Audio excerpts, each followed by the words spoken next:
Bonjour à tous, bonjour Sylvain. Bonjour. On se retrouve pour notre 61e vidéo news. C'est le format dans lequel on vous parle de l'actualité du monde ludique, les jeux qui viennent d'arriver en boutique, ça c'est dans la première partie, on vous les présente très rapidement. Ensuite, les jeux qui sont arrivés sur nos tables, c'est dans la deuxième partie, on va revenir sur nos avis, nos premières impressions. Et dans la troisième partie, on fera un petit topo sur notre actualité personnelle, la vie de la chaîne Un Monde de Jeux. Avant toute chose, comme d'habitude, on commence par vous remercier, vous, ceux qui nous soutenez. Et vous avez trois manières de le faire. La première, en vous abonnant à la chaîne Un Monde de Jeux. La deuxième, lorsque vous décidez d'acheter un jeu, si vous passez par nos liens d'affiliation qui sont dans la description, ça nous aide. Et enfin, la troisième, évidemment, c'est le soutien sur Tipeee, la plateforme qui permet de laisser des dons. Donc merci à vous. Et justement, cette semaine, on a plusieurs personnes qui nous ont rejoints sur Tipeee. Olivier, Père François, Braddock, Isabelle de Gall, Happycat et Yannick. Merci beaucoup. Et enfin, on remercie notre sponsor, Board Game Arena, la plateforme de jeux de société en ligne, qui vous permet donc d'affronter des joueurs du monde entier. Et cette semaine, c'est une belle actualité, puisque c'est Res Arcana. Bah oui, il y a un jeu qu'on adore, qu'on attendait avec impatience sur la plateforme, parce qu'il est parfait pour jouer en ligne. Et c'est le jeu qui a gagné l'As d'Or Expert en 2000, je crois, en 2020. En 2020. Et en 2019, c'était un de nos jeux de l'année, on l'avait classé. Un de nos jeux de l'année avec des cryptos, c'était ça l'autre jeu de l'année? En 2019, je ne sais plus. Donc on est ravis qu'il arrive sur Board Game Arena et nous organisons un tournoi, on en fait un chaque semaine. Bah là forcément, on le fait sur Res Arcana. Il reste peut-être des places, on ne sait pas encore. Allez voir dans la description de cette vidéo. Et comme chaque semaine, on commence par les jeux qui viennent d'arriver en boutique. On en profite pour remercier les boutiques du Passe-Temps et de Philibert qui nous donnent toutes les informations sur les parutions et les éditeurs qui nous donnent également leurs informations. On en a absolument besoin. Et on commence cette semaine par Vampire, la Mascarade, Vendetta. Et c'est la troisième fois qu'on parle de Vampire, la Mascarade. En peu de temps, oui, déjà la semaine dernière. Ouais. Et puis un peu plus tôt, c'était un jeu de Richard Garfield. Donc oui. C'est un thème qui revient fort à la mode. Chez trois éditeurs différents. Ouais. Evans for Game, Don't Panic Game et ici Yellow.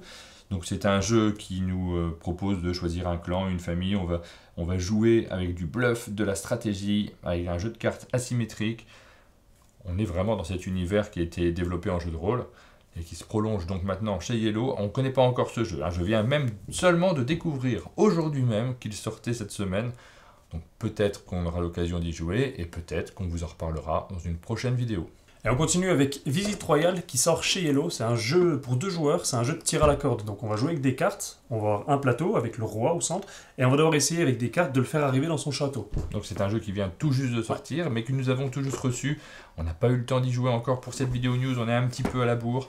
Mais nous allons y jouer, comme les jeux à 2 joueurs, nous on aime particulièrement, on ne manquera pas de vous le présenter dès la prochaine vidéo news, la semaine prochaine. On a juste eu le temps pour l'instant de l'ouvrir, puis de voir le matériel qu'il y a à l'intérieur. Ouais, c'est très sympathique, très beau, il y a plein de couleurs.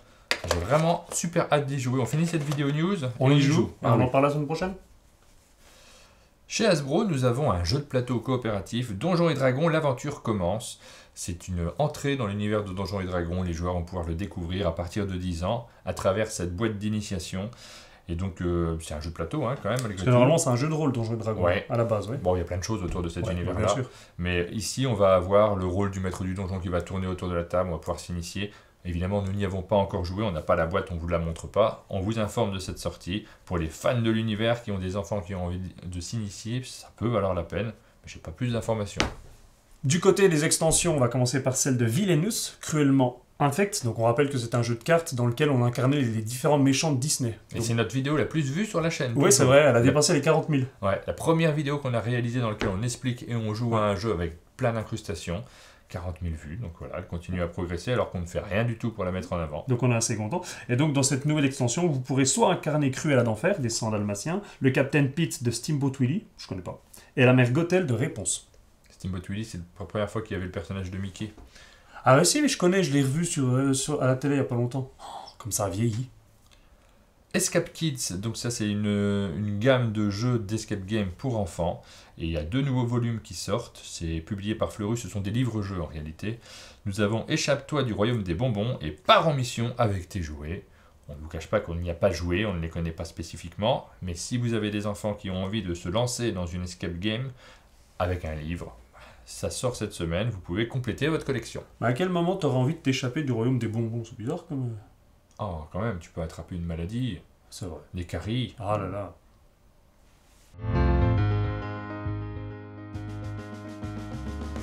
C'est la période des Legacy chez Yellow, puisque en fin d'année, nous avons eu Le Dilemme du Roi qui est sorti, Un jeu dans lequel il y a des enveloppes, on découvre une aventure. Le jeu évolue au fil de nos parties.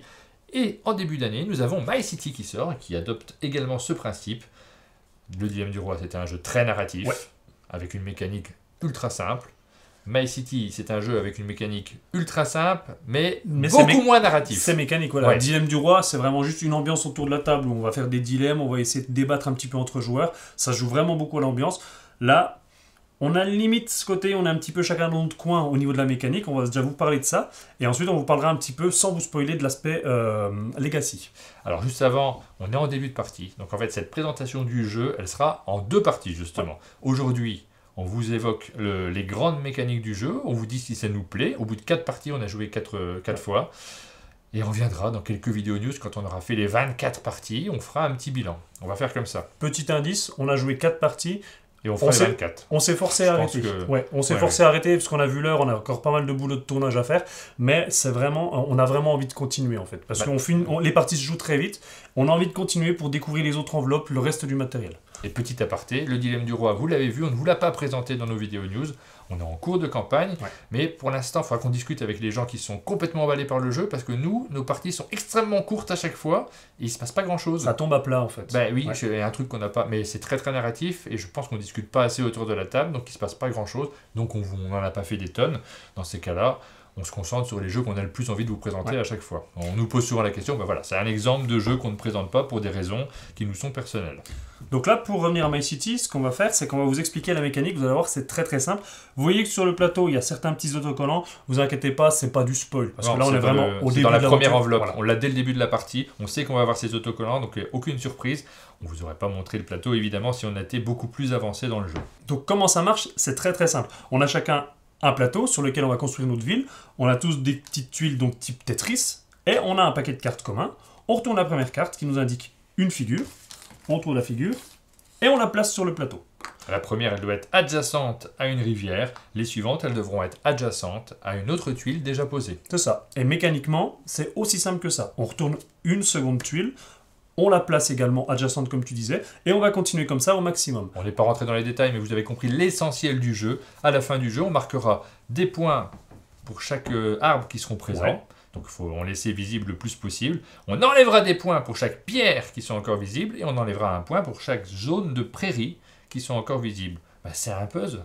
On va essayer de composer notre plateau en mettant nos différentes formes de manière à ce qu'on puisse tout organiser pour laisser les arbres présents et surtout recouvrir les pierres. C'est ça. Et donc c'est aussi simple que ça sur la première partie. Parce qu'ensuite, le gagnant va marquer certains points. Le gagnant va ensuite pouvoir avoir ces fameux autocollants, des autocollants pierre, parce que vu qu'il a gagné, il a quand même un petit handicap pour la suite. Ceux qui perdent vont pouvoir ajouter des arbres, et ensuite, des règles vont s'ajouter au fur et à mesure. Et du coup, le gagnant place des autocollants qui vont lui apporter un malus, le perdant place des autocollants qui vont lui apporter un bonus, et bien ça va rééquilibrer aussi les plateaux. On va avoir le joueur qui est en tête plus de difficultés peut-être à gagner les prochaines parties. D'ailleurs, j'avais gagné la... Nous, on l'a vu. Ouais, j'avais gagné les 2 premières. J'ai gagné les 2 dernières. Voilà. Donc tu gagnes les 2 suivantes. Les prochaines, tu crois que c'est moi qui gagne? Je te les laisse gagner. On va voir, on vous dira si jamais j'ai gagné. Alors c'est un jeu où il y a très peu d'interaction entre les joueurs. Il ne se passe pas grand-chose parce qu'on va juste tirer des cartes et on va faire notre petit puzzle individuel. Donc si vous aimez uniquement les jeux où il y a beaucoup d'interaction, je ne vous conseille pas My City. Alors je mets des guillemets discrètement, parce qu'encore une fois, on a encore plein d'enveloppes. Oui, bien sûr. Peut-être que par la suite, il y a des choses qui vont créer des interactions. Ça, on vous le redira dans la prochaine séquence qu'on fera. Ouais. Et par contre, si vous aimez les puzzle games très simples, très rapides, très fluides, c'est mon cas. Moi, j'aime bien ça m'amuse. J'aime beaucoup les gros jeux, mais de temps en temps, j'ai l'impression que ça me vide l'esprit. J'ai mon petit casse-tête personnel. J'aime bien le remplir. C'est pas un gros jeu, c'est pas grand-chose, c'est pas innovant, il n'y a rien d'extraordinaire, mais j'aime ça. Donc je prends beaucoup de plaisir à y jouer.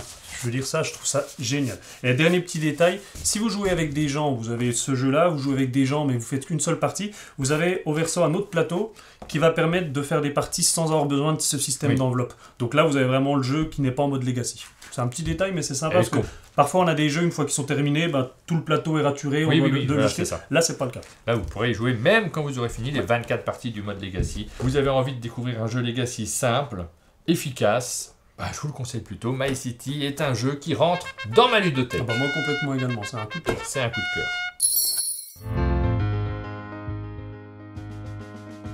Et on continue avec Wink, Nid d'espion. François?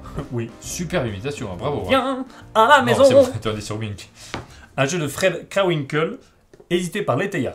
Un éditeur qu'on connaît, puisque c'est eux qui avaient fait de la course à l'Élysée. Oui. Un des premiers jeux politiques qui existait à l'époque, qui n'était pas terrible, soyons très très francs, mais illustré par Christophe Blain, et ça c'était la classe. Est-ce que c'était avant ou après Casse-toi pauvre con, illustré par Martin Wittberg? Alors c'était juste après, parce que Christophe Blain m'avait appelé, et ça c'était la classe.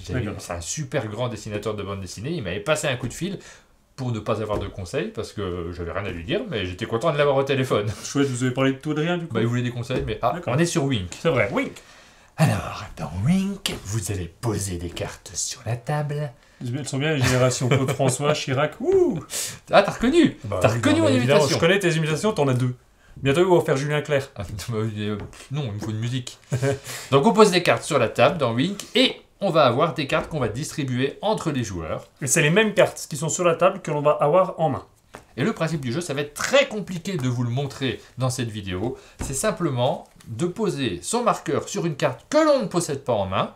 Et ça va être compliqué parce que ça ne se joue pas à deux. Ça se joue à partir de 4. C'est super pas intéressant à deux. Les autres joueurs vont devoir vous faire un clin d'œil pour signaler que cette carte sur laquelle vous avez posé votre jeton, c'est eux qui l'ont. Donc là, par exemple, toi, tu poses ta carte sur ton jeton sur le 33, donc tu demandes le 33, et tu vas avoir tout un tour de table, donc les autres joueurs vont faire la même chose, tu vas avoir tout un tour de table pour essayer d'identifier qui est le joueur qui possède le 33. Donc évidemment, plus on est nombreux autour de la table, plus ça va être compliqué de regarder un peu partout à droite à gauche, et dès que le moment se présente, il faut que les deux regards se croisent et que l'autre joueur fasse le clin d'œil. Mais si un autre joueur détecte ça, il dit « Ah, attention, j'ai capté que tu avais fait un clin d'œil », et là, il y a toute une histoire de perte de points. Donc il y a ce petit jeu où chacun va se regarder, on se regarde les uns les autres, et on essaie discrètement de se faire repérer. Bah, sans se faire repérer, parce que sans si jamais... par les autres. Voilà, si les autres nous remarquent, bah alors ça va marcher beaucoup moins.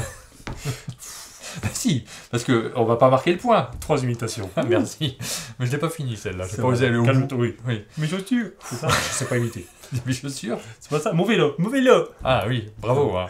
Merci. Vous le voyez, c'est un jeu d'ambiance, il y a beaucoup d'ambiance autour de la table. C'est un principe de jeu que l'on connaît dans les jeux traditionnels. Les jeux où il faut repérer un signe de ses adversaires, on le connaît bien. Là, il y a des cartes qui sont marrantes autour de la table. Ça se joue, alors nous on l'a joué à 4, moi je le conseille à plus de 4 joueurs. C'est marqué de 4 à 8, je pense que c'est super à partir de 6 on va dire. Ouais. 5 ça doit être bien aussi. En fait, plus 4 c'est un peu limite. Hein. Plus on est, plus c'est rigolo, parce que comme je disais, plus on est, plus il y aura de joueurs à essayer de repérer, plus il faudra essayer de se faire repérer. Enfin, c'est assez rigolo à plusieurs. Ouais. J'espère que malgré nos superbes imitations, vous avez réussi à comprendre le principe du jeu.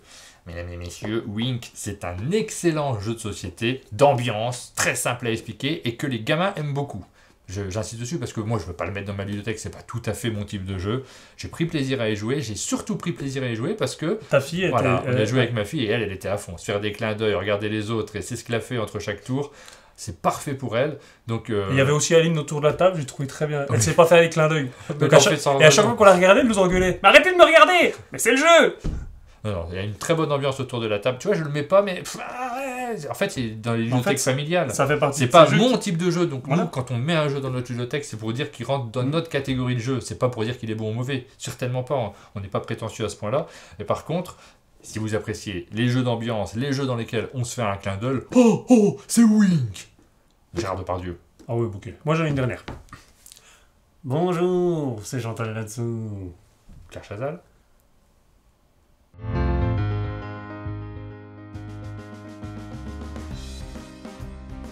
Aujourd'hui, nous vous présentons un vieux jeu dans notre rubrique de nouveautés, puisqu'il s'agit d'Iwari, un grand classique de Michael Schacht. Et c'est un jeu que l'on connaissait pour les plus anciens d'entre vous qui suivent les jeux de société depuis longtemps, sous le nom de Cardinal und König. Ça remonte à une époque lointaine du jeu de société où on jouait à des jeux en allemand. Et ce jeu a été republié depuis sous le nom de China. Moi, j'avais China. D'accord. J'ai jamais réussi à récupérer Cardinal und König, c'était très malheureux. Mais alors voilà, sous la forme d'Iwari. Nouvelle édition, Iwari, revue et corrigée avec de nouveaux graphismes, avec davantage de cartes à l'intérieur. Et la version que vous voyez sur la table, c'est ma version Kickstarter que j'avais fait auparavant, donc avec du super matériel. On s'est dit, bon, on va montrer le matériel de la version que vous pouvez trouver dans les boutiques. On a ouvert la boîte, c'est quasiment la même chose. Donc très honnêtement, je regrette presque d'avoir fait le Kickstarter parce que j'aurais pu acheter le jeu directement en boutique à un tarif moins élevé. Alors il y a quand même 2 différences. Oui. La première différence, c'est un détail, c'est que là on a des pions montagne, alors que j'ai vu que dans la version de base c'était des jetons, donc ça c'est pas bien grave. Par contre, la deuxième différence, c'est que dans la version Kickstarter, il y a quand même un autre livret de règles avec du matériel supplémentaire pour pouvoir jouer en coop et en solo. Donc c'est vraiment les deux grosses différences qu'on a pu constater. Mais sinon, oui, les totems, le matériel, le chouette matériel est présent dans les deux versions. Tout ce qui fait que le jeu est de luxe quand on l'achète sur Kickstarter avec ces totems qui sont solides. Vous le retrouvez dans la version de base. Vous retrouvez la même qualité de cartes, donc des cartes qui sont toilées, les mêmes pions, les mêmes règles. Donc de manière générale, vous allez pouvoir acheter Iwari et jouer avec autant de plaisir que moi avec ma boîte Kickstarter. C'est une bonne nouvelle pour tous ceux qui n'avaient pas suivi ce financement participatif. Et Iwari, c'est un jeu très simple. C'était l'époque des Aventuriers du Rail, de ce type de jeu dans lesquels on allait jouer des cartes pour occuper un territoire, dans les Aventuriers du Rail pour faire une voie de chemin de fer. Ici, on va explorer le territoire, on va placer des tentes, on va placer des totems pour gagner des majorités et marquer le plus de points possible lors des 2 décomptes. Le système de jeu se joue de manière assez simple. À son tour de jeu, on va placer des cartes d'une couleur donnée pour placer nos tentes ou notre totem sur cette couleur. Donc il y a un système de joker qu'on peut utiliser, on peut placer 2 éléments à chaque tour. Donc on a la possibilité de placer une tente et un totem par exemple. Si on n'a pas les cartes de la bonne couleur, il faut en mettre une d'une couleur et on peut défausser 2 cartes d'autres couleurs pour s'en servir comme d'un joker pour remplacer la couleur que l'on n'a pas. Ça, c'est pour le principe de base. Ouais. À la fin de son tour, on reprend des cartes et on va tout jouer le plus rapidement possible. Je ne rentre pas dans les détails, parce que tu vois, des totems, par exemple, tu ne peux pas les mettre si tu n'as pas déjà suffisamment de temps. Il faut qu'il y ait toujours plus de temps que de totems. Je vais vous perdre si j'explique ce genre de détails, mais c'est vraiment ultra simple à jouer. En 5 minutes, on a expliqué les règles. Aussitôt, on s'affronte, on essaie d'occuper les territoires et cette notion de majorité, elle est vite comprise autour de la table. Tout le monde n'aime pas. Mais en général, les joueurs qui aiment bien se jouer sur ce type de jeu apprécient et que les règles soient simples, donc qu'on puisse directement se creuser la cervelle sur les interactions entre les joueurs, et le plaisir d'affronter ses adversaires pour essayer de leur faire des mauvais coups, de les surprendre, de leur piquer un territoire qu'ils espéraient obtenir. Il y a 2 moments de scoring dans la partie. La première fois qu'on a fini de faire tourner les cartes, on va regarder le joueur qui a le plus de tentes dans chaque territoire. Donc je regarde d'abord le territoire orange, après le vert, après le bleu. Donc il y a plein d'éléments sur lesquels on va rivaliser. C'est le premier moment de scoring. Et il y a un deuxième moment de scoring à la fin de la partie, quand on a fait tourner 2 fois le deck de cartes. Cette fois-ci, on va regarder également les totems. Et les totems, c'est un peu particulier parce qu'on ne regarde pas pour chaque territoire, mais on regarde sur des connexions. On va regarder le joueur qui a le plus de totems entre le territoire bordeaux et jaune, par exemple. Ce joueur-là va marquer plus de points que les autres. On le fait pour chaque connexion qui sont indiquées. À la fin du jeu, on va avoir un vainqueur, celui qui aura le mieux réussi à gérer les différentes majorités du territoire, à mieux occuper l'espace que ses adversaires. Donc moi, j'ai pas eu l'occasion d'y jouer encore. Tu avais joué avec Jube et Jérôme, c'est ça? J'ai joué une série de fois ce jeu. Alors déjà à l'époque, ouais. À l'époque, j'avais joué à Orléans chez Trick Track. D'accord. La première fois que j'ai été à Orléans, j'ai été très sympathiquement accueilli par l'équipe. Et puis j'avais passé une bonne soirée avec Monsieur Fall et ses copains. On avait découvert Cardinalum König à l'époque. Enfin, j'avais découvert parce qu'eux le connaissaient bien. C'est un très bon souvenir de mes périples dans le monde du jeu. Est-ce que tu avais gagné? Oh, je ne pense pas, c'était des experts quand même. Ils y jouaient très très régulièrement. Ils connaissaient bien le jeu, c'était vraiment leur classique, ils y jouaient super rapidement. Je me souviens plus du tout du score, franchement. C'est l'anecdote qui m'avait marqué. Et donc j'avais essayé de le récupérer après, j'avais pas réussi, j'avais eu China. J'avais pas tellement joué à China parce que c'est bizarre, mais le thème me plaisait moins. Moi j'aimais bien le côté vieillot d'Europe de jouer avec des territoires allemands. Oui, c'était le même jeu. Même jeu, mais avec un autre thème. Ouais. Ok. Bah là, le thème, je trouve magnifique. Les illustrations de cartes, on en parlait, les pions, les jetons, tout ça. En termes d'édition, c'est vraiment chouette. Oui, alors cette fois-ci, on est dans le fantasme, dans l'univers onirique. C'est pas du tout le même thème que sur les 2 précédentes versions, qui utilisaient des cartes que l'on connaissait bien. Mais on retrouve le même plaisir de jeu, de majorité, de reprendre les territoires à l'autre. C'est un type de jeu qu'on voit moins. C'est extrêmement simple dans les règles, extrêmement rapide, complètement épuré, avec une intensité forte vis-à-vis des interactions entre les joueurs. Bon, moi, c'est un jeu qui rentre dans ma ludothèque, évidemment, parce que j'aime beaucoup. J'aime à la fois cette époque où on avait des jeux très simples, et j'aime beaucoup les sensations, tout simplement. Je t'y ferai jouer. Avec plaisir. On présente assez rarement des jeux de lettres sur la chaîne. Cette semaine sort Gutenberg. Donc on va vous le présenter. C'est un jeu qui est publié par Nuts Publishing et signé par Robin David. Nous allons jouer avec des lettres. Nous allons essayer de composer les plus grands mots possibles. Et le jeu est assez malin parce qu'il y a une phase de draft. C'est ça, oui. C'est un jeu donc classique dans l'aspect, il faut créer le mot qui va rapporter le plus de points en fin de partie. Mais on a tout un aspect moderne, la partie draft. On va faire une manche. On vous explique très rapidement le principe du jeu juste avant. On a tiré des cartes, tu vas les voir, on va drafter. Je vais en choisir une, je vais te passer les autres. Ensuite, on va essayer de composer un mot en utilisant les cartes qu'on a récupérées et celles qui sont communes, situées au centre de la table. Éventuellement, on aura la possibilité de réussir des défis qui nous sont proposés. Par exemple ici, votre mot contient au moins 7 lettres. Si on réussit le défi, on pourra récupérer cette carte-là pour la fin de partie. Votre mot contient plus de voyelles que n'importe quel autre joueur. Ok. Votre mot rapporte exactement 14 points. Donc on va essayer de se débrouiller pour réaliser ces différents défis.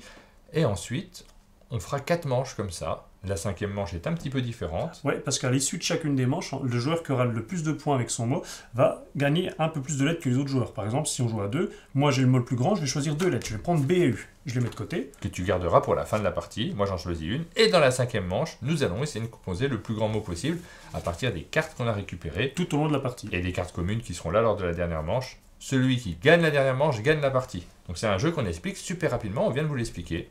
C'est assez simple. Il y a aussi les cartes défis qu'on a récupérées qui comportent également des lettres et qu'on pourra utiliser à la fin, ou alors des petits avantages. On repose ces cartes communes, là on n'a pas encore fait cette manche. On va faire une manche. Une manche. Comme ça vous aurez compris exactement comment le jeu fonctionne. Bah, tu verras les lettres que j'ai. C'est une je vais les voir. Je vais les voir les lettres que tu as. Tiens, moi je garde cette lettre là. Je te donne ces cartes là. Oh, une catastrophe, mais vraiment, il n'y a pas de chance, Sylvain Zito.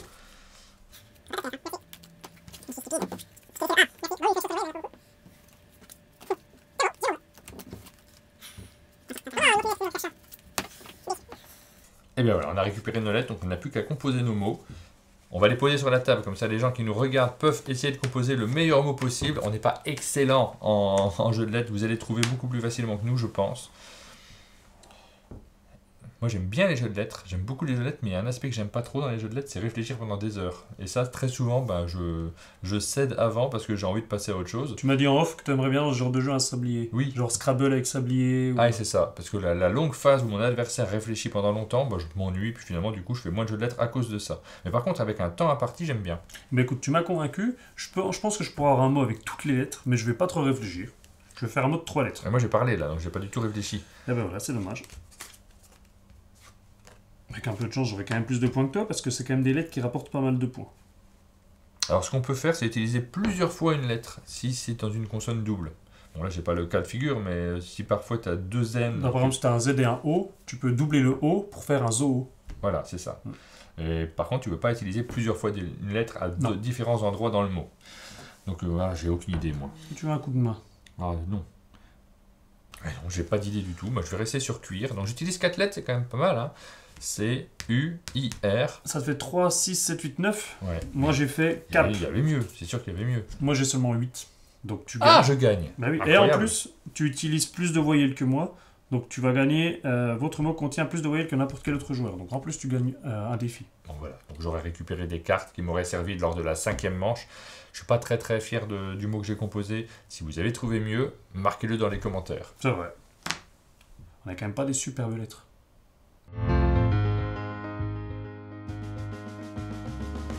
Vous connaissiez peut-être Capital Lux. Aujourd'hui, on vous parle de sa suite, Capital Lux 2 Génération. Et ça sort chez Pixie Games. Oui, alors je ne suis pas certain que le premier soit sorti en France. J'ai un gros doute dessus. C'est un jeu qu'on avait découvert du temps où on pouvait aller dans les festivals à Essen. Ouais. On avait été sur le stand d'Aporta Games. C'est un éditeur que j'aime bien parce qu'ils font des bons petits jeux, un petit peu à l'allemande généralement, mais sur lesquels moi j'ai beaucoup de plaisir à jouer. Ils sont simples, ils sont carrés, ils sont pas trop complexes non plus, et il y a beaucoup de subtilité dans leur jeu. Et là, c'est un jeu de cartes très subtil qui me fait un peu penser à Corio. D'accord, ouais. Donc avec des petits pouvoirs de cartes qu'on va jouer pour essayer de faire des combinaisons. Et dans ce premier jeu, Capital Lux, on avait un pouvoir par couleur. Le jeu était super intéressant, c'est vraiment un très bon jeu. Mais c'est une petite boîte, il y avait juste des pouvoirs fixes. Dans cette nouvelle boîte, on va avoir toutes des combinaisons de pouvoirs. Je crois qu'il y a 258 combinaisons, quelque chose comme ça. Je crois qu'ils disent quelque chose comme 256, oui, parce que tu as 4 couleurs, tu as à chaque fois 4 pouvoirs différents. Donc ça fait beaucoup de combinaisons. Et on le montrera un peu plus tard. Là, on a mis l'installation pour une partie, avec 4 pouvoirs qui ont été piochés. Vous allez voir tout le matériel qu'il y a dans la boîte. C'est vraiment génial, ce côté. Allez, on change de pouvoir. Il y a du nouveau matériel qui s'intègre. On lit la règle qui va avec. Parfois, c'est des cartes en plus. Parfois, c'est un plateau de jeu qui va s'ajouter. Donc, on a vraiment ce côté surprise, un petit peu comme dans... Moi, ça me faisait penser à Santorini. Tu sais, quand on les découvert. Ah oui, parce que mais c'est de plus en plus souvent le cas. Il n'y a pas que Santorini où les pouvoirs changent à chaque partie et où il faut s'adapter aux pouvoirs qu'on a tirés Ouais, de mais cette au partie-là. point d'avoir des nouvelles règles, d'avoir du nouveau matériel qui vient s'ajouter, qui change un petit peu justement la manière de voir la partie, ça me fait aussi un peu penser au jeu que faisait Vaccarino. Ce côté où Oui. tu as une règle très simple et tu as plein de petits pouvoirs qui vont changer carrément des points de règle. Vaccarino, c'est l'auteur de Dominion, et dans Dominion, à chaque partie, on va avoir des decks de cartes différents. Bah là, c'est pareil, on va avoir des pouvoirs différents à partir desquels il va falloir adapter nos stratégies, puisque ça ne va pas être la même façon de jouer à chaque fois. On va vous présenter très rapidement la mécanique de base. On a des cartes au début de la partie que l'on va drafter 2 par 2, et une fois qu'on se retrouvera tous avec un certain nombre de cartes, 6 à 2 joueurs, ça, ouais.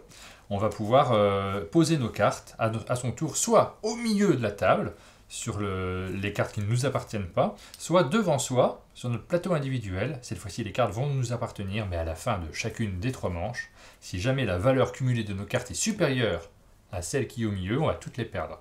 Si ce n'est pas le cas, le joueur qui a la plus forte valeur va gagner la plus forte carte au milieu, qui va poser face cachée devant lui. Et ce sera des points de victoire en plus à la fin de partie. C'est ça, donc on va jouer comme ça pendant 3 manches. Et donc tout le côté vraiment malin du jeu, c'est d'essayer d'être le plus proche possible de la valeur de la capitale sans la dépasser, tout en essayant de dépasser la valeur des autres joueurs. Donc on ne connaît pas les cartes des autres, mais on est tout le temps en train d'observer, on est en train de calculer à chaque mouvement pourquoi il fait ça, qu'est-ce qu'il a en main, essayer de deviner. Il y a de l'interaction en permanence, et j'adore ça, moi, dans les jeux de cartes. On a des sensations vraiment agréables quand on est toujours actif, quand on est toujours en train soit de réfléchir, soit de préparer son coup suivant. C'est rapide, c'est nerveux, c'est le type de petit jeu de cartes qui me donne des sensations que j'apprécie tout particulièrement parce que ça m'évoque les vieux jeux de cartes, les belotes et compagnie, mais avec des mécaniques beaucoup plus modernes. Mais t'aimes bien les jeux de majorité déjà à la base? Ah déjà, oui. Okay. Oui. Bah, parce que dans la majorité, on est toujours en train de regarder ce que fait l'autre.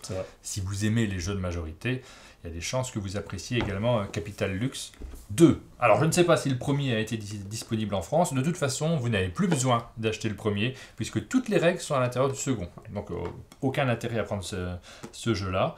Et avec le second, vous allez avoir un renouvellement, mais énorme. 256. Je dis 258, c'est stupide. Hein. Pourtant, on les connaît, les multiples de 4. Je pense que c'est plus 256. Je te demande pas s'il est dans ta ludothèque. Ah, celui-ci il rentre dans ma... Bah, tu vois, c'est les miens. Je les ai pris sur Kickstarter. Ouais. Bah moi, tu vois, je suis pas forcément jeu de majorité, mais j'ai ce côté quand même... J'ai envie d'y jouer, j'ai envie de découvrir les pouvoirs. Je sais qu'il y en a qui vont... Les règles différentes, il y en a qui vont vraiment me plaire. Donc je vais aussi le mettre dans ma ludothèque. Et comme on vous l'avait dit, on va vous montrer juste... On va faire une petite coupure et on va vous montrer le plateau. Pas de coupure, tu fais ça? Ah, et j'attrape comme ça. Ouais. Regarde, tu l'as posé sur un beau plateau. Faut qu'on trouve un plateau plus sympa que ce plateau blanc immonde. Donc voilà, là vous avez toutes les tuiles, donc on en met une de chaque couleur au départ qui vont donc mettre des nouvelles règles. Certaines règles vont demander d'avoir ce paquet de cartes, certaines règles vont demander d'avoir ce plateau de jeu, ces tuiles. Et donc au fur et à mesure des parties, vous allez découvrir à chaque fois la petite règle supplémentaire, la petite règle différente qui va renouveler le jeu. J'ai envie de jouer à tout. Ouais, c'est ça. Comme chaque semaine, on termine la vidéo news par notre actualité. Je te propose cette semaine de faire un bilan de notre mois de janvier. On a eu un mois de janvier très très chargé. C'est vrai, j'ai eu la fève 2 fois. Non, mais notre bilan de la chaîne. On a diffusé 14 vidéos sur la chaîne. Donc je t'ai fait un petit récapitulatif de toutes les vidéos qu'on a diffusées. On a fait 3 vidéos news. Nous avons fait 2 vlogs. Nous avons également réalisé plusieurs vidéos sur plusieurs jeux. J'ai noté Calico, Dragomino, Le Monstre des Couleurs Attrape-Rêve, Tortuga, Kingdom Rush, Fiesta Mexicana, King Domino, Queen Domino. Il faut que je choisisse ma préférée. Je ne sais pas si tu as des retours particuliers sur ce mois qui était quand même très dense, puisque c'est le premier mois où tu étais à temps partiel, on le rappelle. C'est ça. J'ai commencé en janvier à temps partiel, donc on a pu commencer à voir ce que ça donnait. Ouais. C'est très bien, c'est pas mal. Ça nous permet vraiment de nous libérer du temps. On a pu faire cette fois la semaine aussi, première fois la semaine King Domino. Oui. C'était la première fois qu'on faisait une semaine spéciale. Une semaine spéciale avec une thématique. C'est une envie qu'on a eue, on a déjà parlé la semaine dernière. L'envie de pouvoir créer des petits événements, on n'a pas d'événements en ce moment, donc faire des choses autour de jeux qu'on aime bien. On l'a réalisé sur King Domino, l'éditeur nous a suivis. Nous, on a pris vraiment du plaisir parce qu'on s'est affronté sur plusieurs jeux, et notamment, moi, ça m'a permis de ressortir Queen Domino, auquel j'avais finalement assez peu joué, et que j'ai retrouvé avec plaisir. J'ai eu plusieurs commentaires de gens qui m'ont dit « Ah, Queen Domino, c'est vrai que j'y pensais plus, je vais me le prendre. » Alors, c'était très intense. C'était une semaine assez intense en termes de tournage, donc au final le résultat est là, on est vraiment très content. En termes de tournoi, on a pu faire un tournoi en live où c'était très amusant aussi. Donc c'était chouette, ça. C'est chouette, je pense qu'il faut vraiment qu'on le refasse, qu'on trouve d'autres thèmes. On a déjà quelques pistes pour continuer ce genre d'événement, donc surveillez bien la chaîne. Et sinon, dans les autres vidéos, nous avons réalisé plusieurs vidéos particulières. Moi j'ai bien aimé la vidéo de Calico. Tu vois, j'aime bien les jeux de tuiles de manière générale, mais le fait d'avoir pu, si vous ne l'avez pas vu, rajouter des petits éléments visuels qui nous permettent de plaisanter aussi quand on fait le montage. Mes chats, j'ai 3 chats. Et ça me fait plaisir ça, parce que c'est vraiment ce que j'ai envie de faire sur cette chaîne, la possibilité de s'amuser avec les jeux, pas juste les présenter de manière plate, essayer d'en rajouter un petit peu plus. Ça m'a bien plu. Alors moi, une vidéo qui m'a vraiment marqué, je pense, c'est aussi le vlog. Le vlog au chalet, notamment celui où on a fait le quiz. Dans la semaine King Domino. Ouais, avec Aline qui nous a rejoint justement, qui avait préparé un quiz. Parce que pour le coup, même si on reste sur la thématique du jeu, on est là pour s'amuser, on sort un petit peu de ça et on s'amuse juste devant la caméra, on fait un peu les cons et j'ai trouvé ça très amusant. C'est des choses qu'on a envie de faire de plus en plus régulièrement, mais là par contre il faut trouver le temps de faire des vlogs, donc des vidéos dans lesquelles on va se balader, on va interagir avec le lieu, le chalet. Puis on a un beau décor, donc c'est vrai qu'il faut en profiter. Donc ça, j'ai passé aussi un bon moment. Donc ça, il n'y en aura pas tous les lundis, mais on va essayer d'en faire le plus souvent possible. Et puis évidemment, notre événement principal, c'était aussi les vidéos scolaires, puisqu'on a lancé des thématiques de vidéos sur le monde de l'éducation. On en a fait 3 ce mois-ci, on n'en fera pas autant tous les mois, mais on va essayer d'en faire assez régulièrement. Et Aline a déjà 3 jeux sur sa table qu'elle a prévu de présenter dans ce format-là, qui sont parfaits pour... et on a pas mal d'éditeurs qui nous demandent, qui nous suggèrent « Hey, moi j'ai ce jeu-là, est-ce que vous pourriez le présenter ?» Les usages qu'on peut en faire en classe. Et à chaque fois, on est obligé de leur répondre. Évidemment, ça dépend du jeu. On va d'abord l'amener à l'école, on va d'abord voir comment ça fonctionne avec les enfants. Si ça fonctionne, c'est un format un peu expert, donc il faut qu'il y ait une expertise dessus. Si ça ne fonctionne pas, non, c'est pas possible. On pourra le présenter éventuellement dans d'autres formats, mais ça dépend vraiment de la qualité du jeu par rapport à son usage en classe. Donc mais on le voit dans les commentaires, c'est vrai qu'on a l'impression de toucher un public différent, un public nouveau qui ne connaissait pas forcément ce genre de format, donc c'est chouette. Et on va continuer à faire des vidéos de ce type-là, mais pas forcément que sur l'école. Moi j'ai envie d'aller plus loin, et aussi tu vois pour les jeux adultes ou pour certains jeux experts, pouvoir montrer comment le jeu fonctionne également avec un type de public particulier, quels sont les retours, et pas juste être dans le descriptif des mécaniques. J'y réfléchis et ça sera dans mes projets pour les mois qui viennent. Et je vois aussi qu'on a fait la vidéo, donc le bilan, on l'a tourné fin 2020, c'est le bilan avec Jube et Jérôme, donc c'est juste l'occasion pour les saluer un petit coup, parce que c'est vrai qu'on n'a pas l'occasion en ce moment de faire énormément de vidéos, à plus de 2 ou 3 avec Ali, donc un petit coucou à Jube et Jérôme. Et comme tous les mois, de nombreux jeux sont sortis en boutique, on vous les a tous présentés au moment où on annonce les sorties. On en a présenté un peu mieux certains dans notre deuxième partie de vidéo news, parce qu'on peut les étaler sur la table, on peut vous expliquer et notre ressenti et une partie des règles du jeu. Mais il y en a d'autres qu'on n'a pas, et que j'ai commandé parce que quand même, il y a toute une série de jeux à côté desquels je ne peux pas passer. Donc à la fin du mois, j'ai fait une grosse commande chez Philibert, et hop, voilà, j'ai récupéré tous ces jeux-là. On ne pouvait pas passer à côté de Draftosaurus, l'extension. Les 2 extensions de Draftosaurus, je l'ai fait découvrir à ma femme sur la plateforme BGA, elle adore. Et ça se joue en 5 minutes la partie, ça va super bien, elle perd souvent. Je ne pouvais pas passer à côté de Dragon Parks, le jeu du copain Nicolas Sato, donc on l'a commandé, il est sorti au début du mois. Il était temps qu'on y joue quand même. On ne pouvait pas passer à côté de Bees, le nouveau jeu de Next Move, et c'est le type de jeu... Je pense que ça peut te plaire. J'ai regardé un petit peu une vidéo sur la mécanique, je pense que c'est vraiment le type de jeu qui va te plaire. Dans le type des jeux simples, moi c'est le type de jeu qui me plaît. Renature, Kramer Kisling, on est obligé d'avoir un avis sur ce jeu. Enfin, moi je ne peux pas passer à côté, impossible. Et enfin, moi j'aime bien les gros jeux, vous le savez si vous regardez notre chaîne, donc Alma Mater, c'est tout à fait dans la catégorie des jeux que j'apprécie. J'ai hâte de le découvrir également. On a donc un peu de retard sur les jeux qui sont sortis en janvier. On ne va pas vous faire notre bilan aujourd'hui. On va faire un bilan du mois de janvier. Je te propose qu'on se retrouve dans une future émission et qu'on fasse le bilan de nos jeux préférés. On va revenir sur les jeux qui rentrent dans notre ludothèque, ceux qui sont nos coups de cœur du moment. Et puis, parmi certains de ces jeux, il va falloir qu'on se fasse une bonne semaine. Là, il va falloir jouer. Parmi ces jeux, peut-être certains vont rejoindre également notre ludothèque. On fera une petite vidéo bilan et je vous propose d'y participer. On va vous faire la liste de tous les jeux qu'on a repérés et vous pourrez indiquer en remplissant un formulaire quels sont ceux qui rentrent dans votre ludothèque à vous, c'est-à-dire ceux qui vous touchent personnellement ou si vous n'avez pas encore eu l'occasion d'y jouer, ceux qui vous font le plus envie. Et donc ce format sera présenté sous forme de vidéo à part entière dans laquelle on fera notre bilan et c'est un format qui nous tient à cœur puisqu'on avait commencé en 2017 la chaîne par des tops. Oui, à l'époque ça n'existait pas trop, d'ailleurs je ne sais pas si tu te rappelles. En France, je t'avais dit, il n'y a pas de vidéo de classement sur les chaînes francophones, donc on avait lancé la chose, on l'a fait 1 an et demi je crois à peu près. C'était tous les trimestres qu'on faisait ça, et la deuxième année en 2018, il y a Jules qui nous avait rejoint. Ouais, c'était chouette, c'était un bon moment. On était coincés par contre.